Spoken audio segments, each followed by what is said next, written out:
అదే RTV app వార్తల్ని క్షణాల్లో చదివే అవకాశం ఉంటుంది. ఒక న్యూస్ పేపర్, ఒక టెలివిజన్ ఛానల్ మీ చేతుల్లో ఎప్పుడూ ఉంటాయి. నాసారి నరసింహారెడ్డి గోబరపల్లి గ్రామస్తులు వచ్చిన ఫిర్యాదు మేరకు సంజయ్ మరియు ఈ కంప్లైంట్ యొక్క కొడుకు వంశీకృష్ణారెడ్డి మరియు జీల మహేష్ బైక్ మీద వెళ్తూ సంజయ్ అజాగ్రత్తగా నడిపి గోబరపల్లి మలుపు వద్ద అజాగ్రత్త నడపడం వల్ల యాక్సిడెంట్ జరిగింది.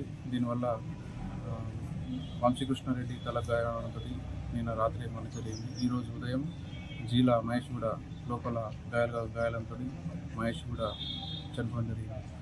అలాగే సంజయ్ కూడా రిబ్స్కి మరియు ఇతర చోట్ల గాయాలు కావడం వల్ల కరీంనగర్ హాస్పిటల్లో ట్రీట్మెంట్ తీసుకున్నారు.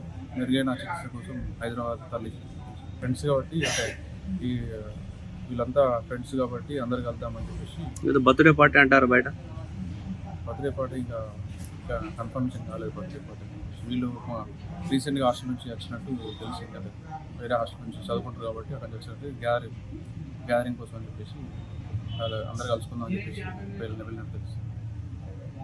ఇవాళ ఫిర్యాదు మేరకు దర్యాప్తు చెప్పండి. ఈ నరసింహారెడ్డి మృతుడి యొక్క తండ్రి నరసింహారెడ్డి ఫిర్యాదు మేరకు కేసు నమోదు చేసి దర్యాప్తు. మరిన్ని వీడియోస్ కోసం ఛానల్ ని సబ్స్క్రైబ్ చేయండి. లేటెస్ట్ అప్డేట్స్ కోసం వాట్సాప్ ఛానల్ ని ఫాలో చేయండి. అండ్ లింక్ డిస్క్రిప్షన్ లో ఉంది.